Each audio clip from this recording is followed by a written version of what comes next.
Bonjour à tous, j'espère que vous allez bien. Je vous retrouve aujourd'hui pour un type de vidéo que je n'ai pas fait depuis une éternité, un book haul. Je suis rentrée en France, comme je l'ai mentionné dans la dernière vidéo, et après avoir été en mode zéro achat pendant 8-9 mois, quelque chose comme ça, on peut dire que j'ai craqué à la fin. Donc c'était un énorme book haul, j'ai 17 livres qui ont rejoint ma pile à lire ces dernières semaines. Donc clairement me restreindre ça me réussit pas, puisque dès que j'ai après l'occasion, je me lâche complètement et c'est pas du tout raisonnable. Puisque en plus je ne suis pas encore chez moi, je n'ai pas encore de chez moi, je suis chez mes parents, donc je n'ai pas où stocker mes livres. Tous mes autres livres sont dans la cave et il n'y a plus de place dans la cave, donc je peux même pas rajouter cela. Donc bref, après ça je vais être beaucoup plus raisonnable, mais là c'est vraiment le book haul du retour en fanfare. Donc déjà, quand je suis rentrée, il y a des livres qui m'attendaient, puisque c'était des participations Ulule. J'ai participé à 2 Ulule juste avant de partir en Australie en fait, et je les ai reçus quelques mois plus tard. Donc je les ai fait envoyer chez mes parents et du coup quand je suis arrivée, ils m'attendaient bien sagement. Tout d'abord j'ai reçu Apostasie, l'intégrale de Vincent Tassi, aux éditions du Chat Noir. J'ai déjà lu Apostasie, j'adore la plume de Vincent Tassi, j'avais adoré Apostasie, donc j'avais vraiment très envie de découvrir ce nouveau texte retravaillé. Et c'était impossible pour moi de ne pas avoir cette magnifique édition dans ma bibliothèque, alors que j'adore l'univers et la plume de Vincent Tassi. Donc techniquement je l'ai déjà lu, mais j'ai lu la version précédente. Donc je compte bien le relire pour voir quel changement est-ce que l'auteur a apporté à son texte. Et vraiment l'objet livre est absolument magnifique. J'avais des illustrations avec, qui sont tout aussi belles, ainsi qu'une plus grande, une affiche un petit peu plus grande. Et le livre est illustré, il est en hardback, c'est une beauté absolue, donc voilà, je suis ravie et il fera certainement partie de mes prochaines lectures. Ou alors je me le garderai pour la période d'Halloween, je verrai. Autre projet Ulule auquel j'avais participé, Volva, fille de Freya de Gaël Manier. Donc celui-ci je vous en ai déjà parlé puisque je l'ai déjà lu, je l'avais reçu en e-book pour pouvoir le lire même si j'étais à l'autre bout du monde. Et j'avais adoré, donc je vous mets dans le petit i le vlog dans lequel je vous en parlais, parce que ça a été vraiment une excellente lecture. Et le livre est tout aussi beau, il y avait une carte absolument sublime avec, voilà. Et il y avait aussi un marque-page et hop, et la carte de visite de Gaël. Et une petite dédicace, donc je suis absolument ravie, il est super beau, je suis contente de l'avoir dans ma bibliothèque.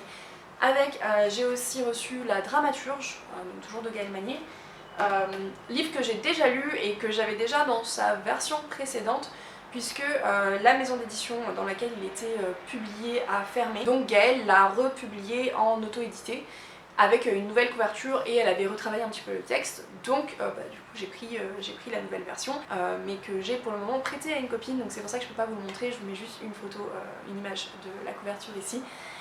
Dans tous les cas, La Dramaturge, c'est une histoire que j'avais beaucoup aimée, où on est dans le Londres victorien et on va suivre Aiden qui rêve d'écrire des pièces de théâtre et de les mettre en scène. Et sauf que c'est pas un rôle qui est acceptable pour les femmes, mais elle va s'arranger pour pouvoir le faire quand même, et au passage elle va rencontrer Dorian, qui a des problèmes d'addiction, et voilà.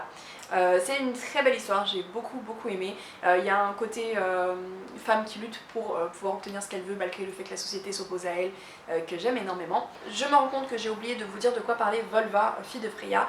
Donc c'est un livre qui se passe dans l'univers viking en Scandinavie, et on va suivre Eldrid et Bjorn, dont les dessins semblent être mêlés de par l'intervention des dieux nordiques. Et voilà, toute l'histoire va être autour de cette notion de destin et de choix de mener sa vie comme on l'entend, indépendamment des dieux.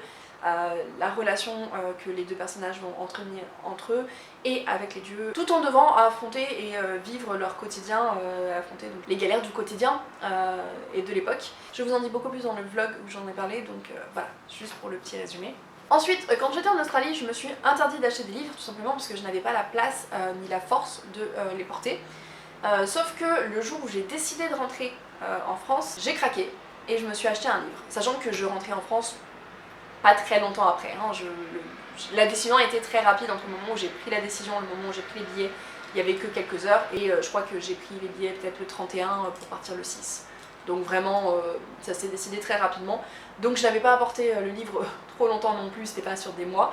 Et donc fin mai, j'ai acheté The Bookbinder of Jericho de Pip Williams. Alors en fait, ce livre, je n'ai pas arrêté de le voir dans toutes les librairies où je suis passée, donc, parce que même si j'ai pas le droit d'acheter des livres, je vais quand même visiter les librairies dans toutes les villes où je vais. Hein. Et en fait, à chaque fois, celui-ci était celui qui m'attirait le plus. Je me retrouvais vraiment devant la section où il était mis en avant, absolument à chaque fois. Donc au moment où j'ai craqué, j'ai pas réfléchi, je l'ai juste pris.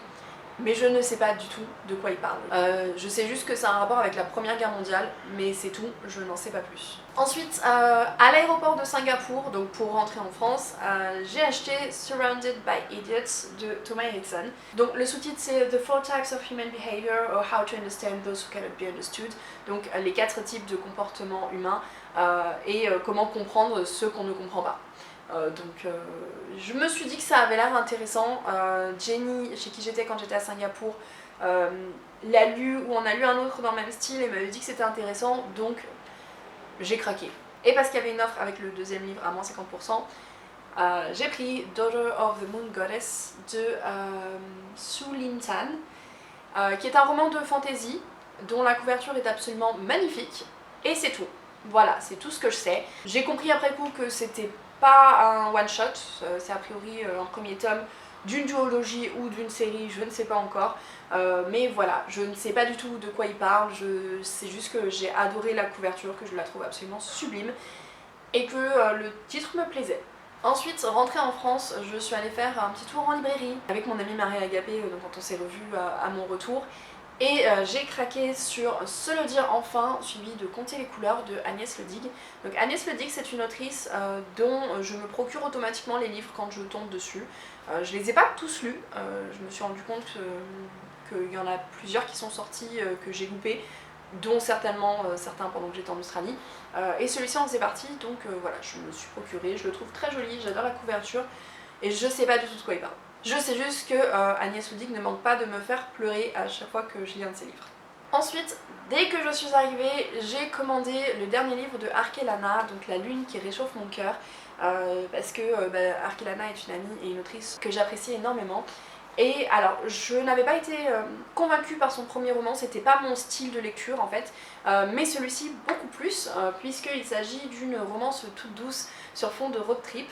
Et alors je l'ai lu entre temps, donc je peux vous dire que j'ai adoré. On va suivre dedans Lune et Gabriel qui se rencontrent sur Tinder, mais préfèrent avoir une relation amicale parce que Lune ne se sent pas prête à s'engager dans une relation.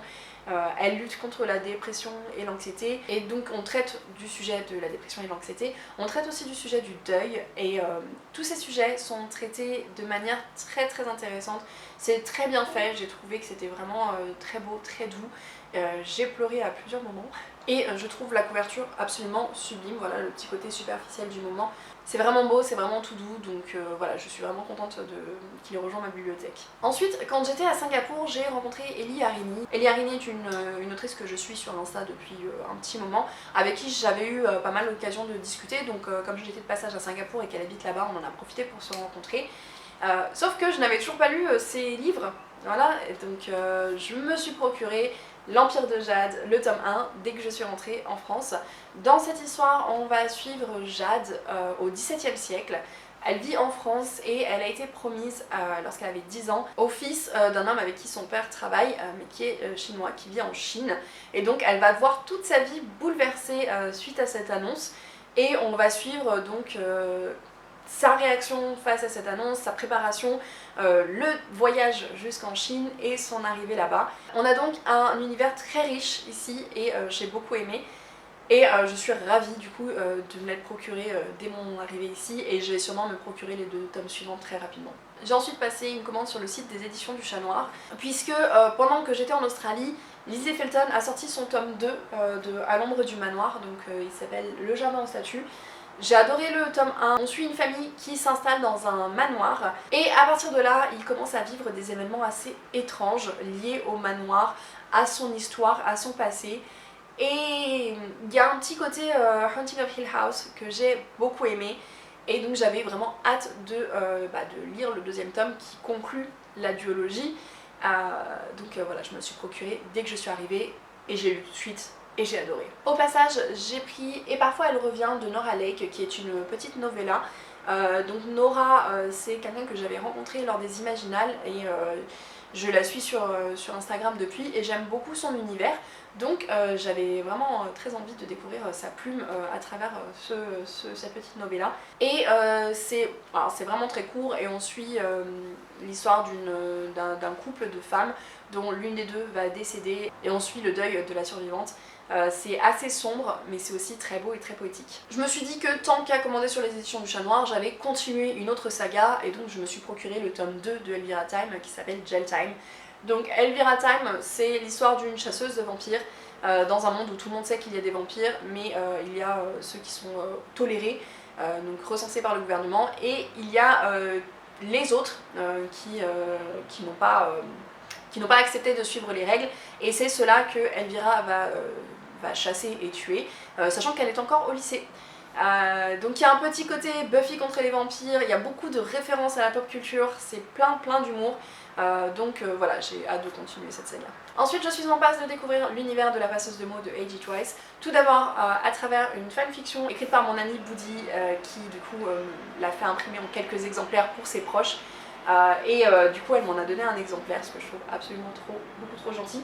Sauf que je ne peux pas le lire tant que je n'ai pas lu le premier tome au moins. Donc voilà. Et au passage, je lui avais demandé de me prendre le préquel de la passeuse de mots quand elle était aux Imaginales pour le faire signer, pour le faire dédicacer. Du coup elle me l'a pris, mais je ne l'ai pas sur moi parce que je n'ai pas pu le récupérer. Il y a eu un petit micmac donc je ne l'ai pas encore récupéré, mais il m'attend bien sagement à Saint-Étienne en ce moment. Donc du coup je lirai le préquel, le tome 1 et ensuite la fanfiction. Mais je n'ai toujours pas le tome 1. On poursuit mes achats avec une autre commande que j'ai faite assez tôt en arrivant en France.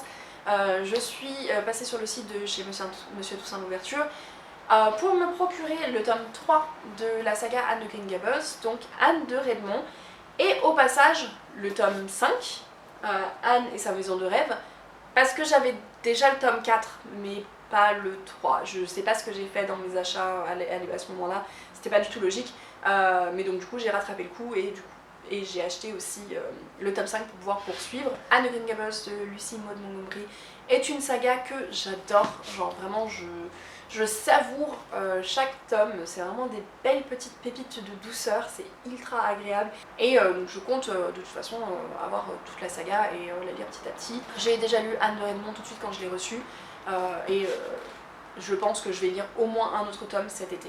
Et enfin, je me suis acheté Hot Bones de Colleen Hoover, donc en VO. Je l'ai acheté à la librairie internationale près de là où j'habitais avant, donc Dime Fine Bookstore, qui est une librairie que j'adore. J'adore aller passer du temps là-bas. Et il y a les soldes en ce moment, il y avait quelques livres qui étaient soldés et j'ai trouvé celui-ci.